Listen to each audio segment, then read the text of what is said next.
Hey guys, my name is Bordoni. This is the first video, at least in English, that I do. This is a project that I've been trying to start for a long while now, to do some videos in English, which is not my native language. I'm from Brazil. My native language is Portuguese. I wanted to do this because I wanted to do some real hands-on screencasting, if you will, about development on WordPress. I might throw some stuff about server in there, but for now I'm going to stick to WordPress, which is something I know, and I want to share some ideas, some thoughts, and some code. So first, let me present. This is my blog. That's where I'm going to post it. There's also a YouTube channel that I'm going to post the link. Subscribe. Thumbs up the video at the end if you like it, or whatever. Thumbs down if you don't like it. It helps also. Give feedback, please, and if you want something wants me to comment on anything, please go to the section on the YouTube or on the side. Either way, it works. So the first thing I wanted to do is, I saw like a what's a Stack Exchange question or whatever. Someone asked me about how to get the current logged in users in WordPress, registered users that are currently logged in, and show it with a short code on a page or within a widget. So I was like, okay, this should be easy, but WordPress doesn't have it. So, and this is quite easy to accomplish, but I saw a lot of people trying to do, and some people doesn't understand how the hooks of WordPress really work. So this might help some people. So I've worked a small plugin, and it has some like bin folder here and 2 readmes and an index. The index is pretty much like a code is poetry, so on some servers it doesn't show all the files. It's just that. But anyways, so the only file that matters for us is the online now, so which is the file of the plugin. And so there's a bunch of sections to this code, and I'm going to explain them one by one. And as a developer, I don't like videos where I don't have a code to reference. So in the post, there will be a reference to when I start commenting each one of the sections. So I separated in like a bunch of sections, variables, and then each one of the methods of the class. And then I'm going to explain each one of them. And as I mentioned in the video, I'm going to have a link for when I start commenting that section. So if you want to skip to the part that you didn't understand about the code, you can go for it. It's just simple, plain like that. So first of all, there's this headers for the WordPress plugin. It brings up all the information that you need for the plugin. I'm not gonna go over that for now, because I might do some on what all these things are in the future. So first of all, I do comment my code quite a bit, but some stuff I didn't comment as well as I should. So here we go. So first of all, this is just so that people don't call this file directly, and on this case it's not a big deal because I don't do anything that might make you suffer for, because I do all the checks and the sanitization that needs. But it's very good when you have a PHP file that you don't want people calling it directly. You want them to come from WordPress, from your normal workflow, a predictable workflow. So the thing is, when you put that, if the guy doesn't have a WP Inc defined, it's gonna abort. So that's a fail-safe. It's very good. So, and then we go to the class. There's a class called online now. It's just whatever name. And then we have two protected static variables. Protected variables are called from within the class only, so you cannot like directly call them from outside. So that's pretty basic objects oriented stuff. So and then the first one, instance, is the one that's gonna hold the static instance of the class, so that we don't have to, because this is a class that's gonna be called only once, and all the other stuff, it's gonna come from hooks from WordPress. So I'm gonna save the instance of the class in this protected variable, and if it already exists, it's not gonna be able to call itself again. Like, it's just gonna grab from this instance and go from there. So this is just a prefix for the database. So it's pretty easy. Here, this is the method, the static method that I'm gonna use to return the instance that is inside of this. This just makes for a method because I don't want to be calling new in this from outside of the class. If you go to here, I want to be calling like this because I don't want a new class hanging around without a variable assigned to it, because then it goes to the global scope or whatever. It's a long story. Long story short, you need to call it from a method here, and then this method will go for here, and then it's gonna check if the instance that we created here is different than null. If it's different than null, just return false because it's already initialized. This, we cannot do it twice, otherwise we're gonna do twice the action, so that's no good for us.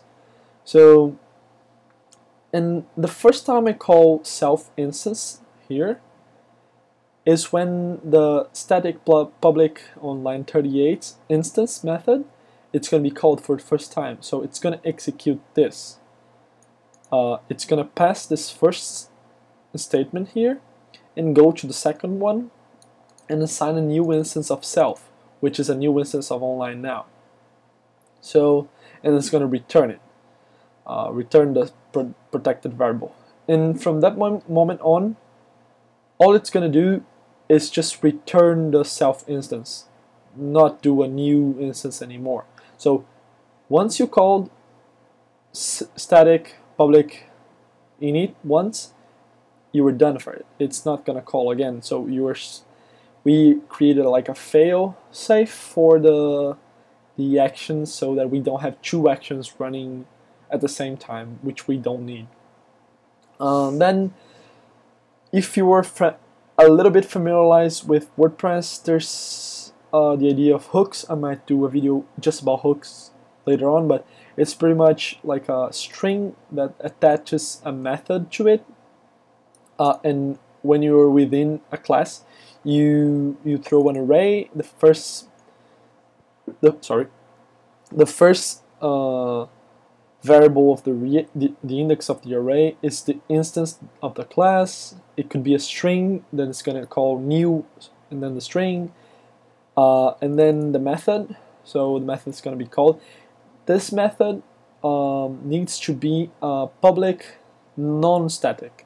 It can't be a static because it might throw a note on some PHP versions. So, and this is the priority. 10 is the default, and then we have 2, which is the arguments that we are going to receive on login.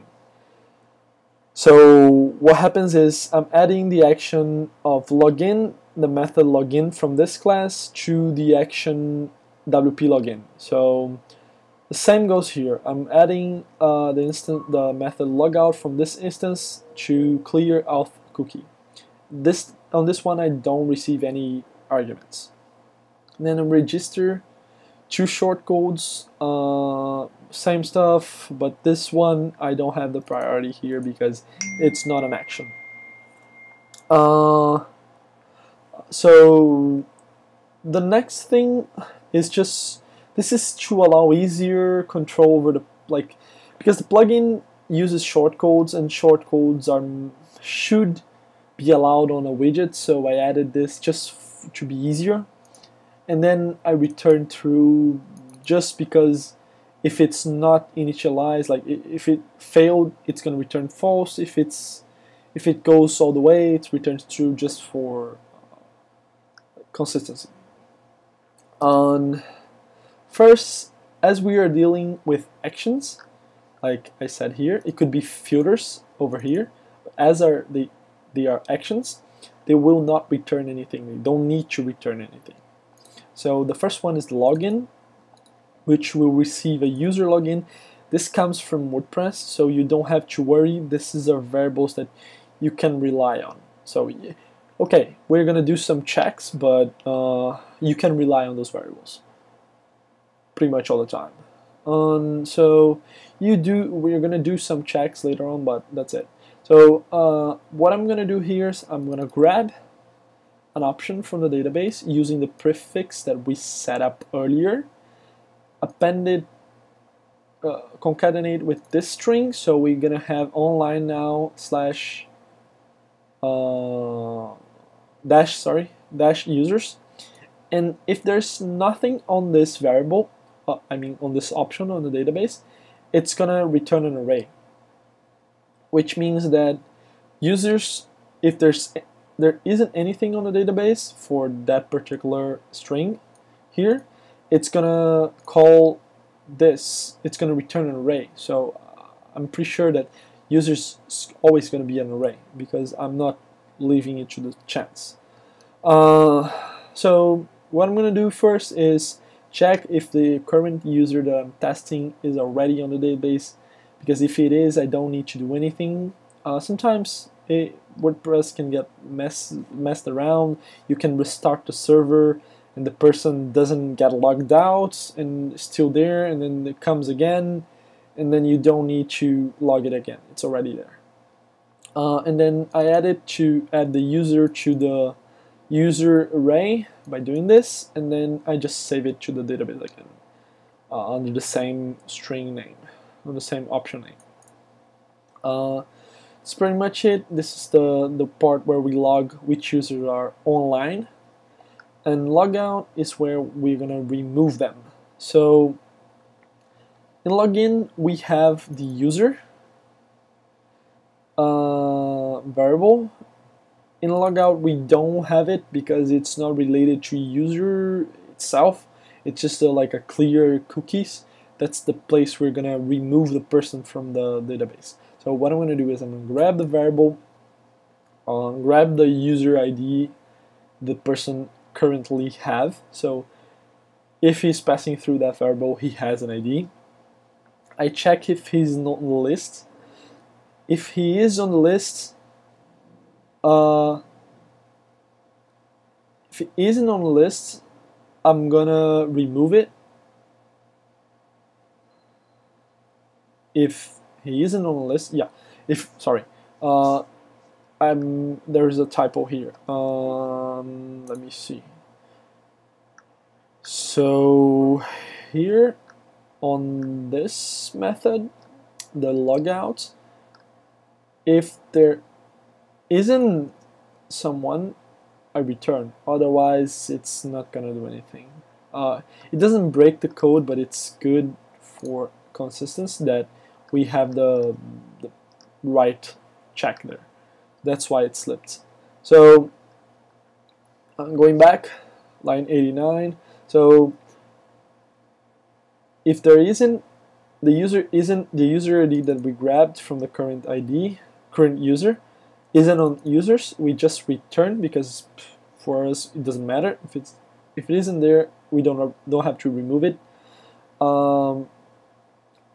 Then we update the options with the difference between an array of the user ID and the user. So pretty much I'm going to remove this user ID from this array without using onset, because I would have to go through like a for each to do it. Here it's a much cleaner way.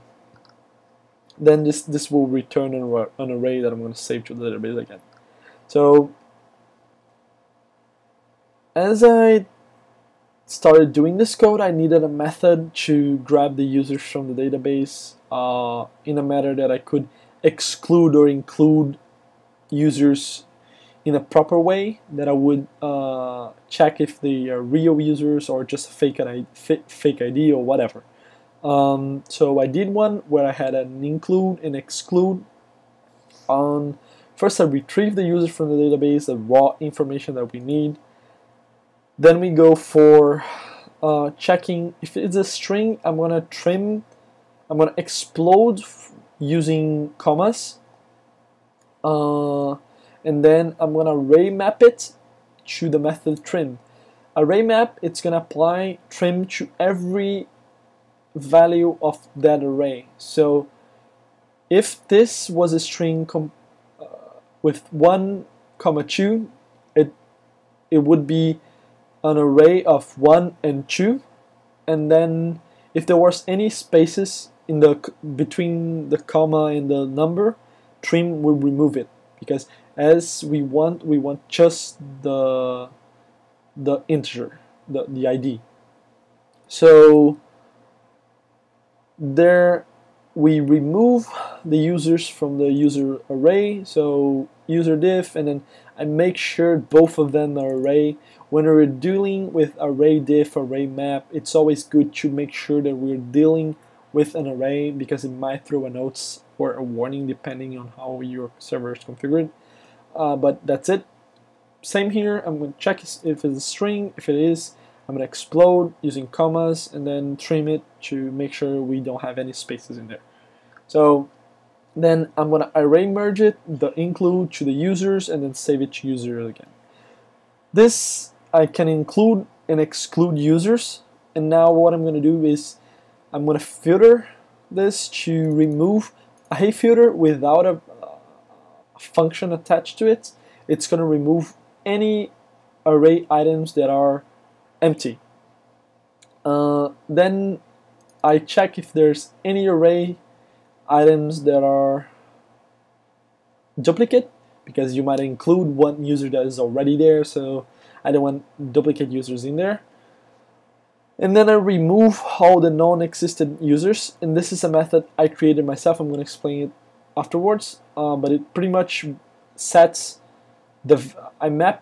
mapping means that I'm going to apply this function to every single member of the array, and returning the variable to its own index. So if I have 1 and my function is multiplied by 2, it's going to be 2, and if it was 2, it's going to be 4, and so on, so on, so on. So for each member of the array. So a mapping user exists. If it doesn't exist, it just returns false, which will map to empty, because false maps to 0. So here we have users that will have if there are 2 users that doesn't exist, they're going to map to false. And then when I'm using a hey filter, just like I used over here, it's going to remove, because I'm guaranteeing that there isn't any empty values on this array. So moving on, and then I'm going to return the value. That's it. Later on the code, I have a method called new. It's a public method called user exists. It's the one I'm using here. Receives the user ID. This method, it's just for that. So first it casts the user as a WP user, and then checks if the user exists, If it exists, return. If it doesn't exist, return false. So it filters out on here. But if it exists, I'm going to return the WP user object, so my life gets easier down the road. So, and that's it for methods that are related to grabbing the values from the database and excluding and including any users that you want. Right now, I have two methods that are related to the short codes.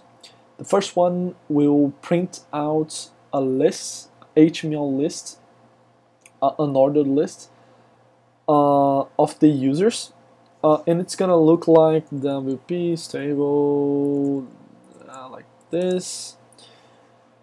And if you go on this, okay, there's some debugging. It's gonna go like online now, and then the avatar of the person and the display name. So pretty much include from the short code. The short code goes something like let me see here, wp.admin. It goes like this. If you go to widgets, customize, it makes it easier.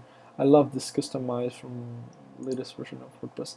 So I'm gonna go down and I'm gonna go to primary text online now.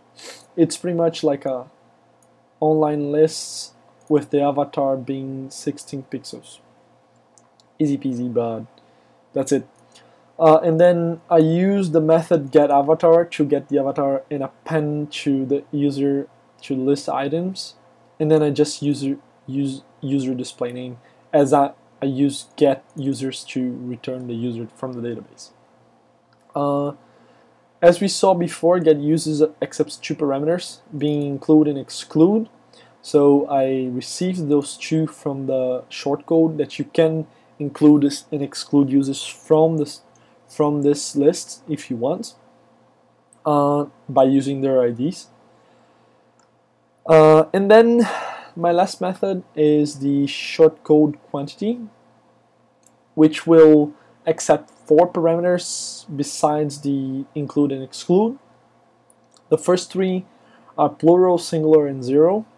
Means the text that you're going to show is, you can change the text in the way you want. And if you pass a printf variable, like placeholder, like this, you get the number. So because I go through a printf with the count of users that I have. So if you want to like one online, or 0 online with just one string, you just put the same string all over the place on those three. But it's pretty much it for the strings. But if you want just the numeric value return, you just pass this as 1 or true, and it's gonna return the count of users, pretty much like that. And include, exclude, it's the same thing as the other. It's passed to get users, and then I do the other things. 0, singular and plural, as you expect, counts users, and if it equals to 0, just returns text is equals to s0, s0, and if it's equals to 1, and then singular, whatever. But that's it. It's a short plugin. It's just an idea. I wanted to explain how was my thought process on that. If you like it, thumbs up, subscribe to the channel, visit my site. For me, it's more important that you visit the site, check stuff in there, that you visit YouTube or whatever. But thanks for the view. I appreciate it. Have a nice day, night, or whatever.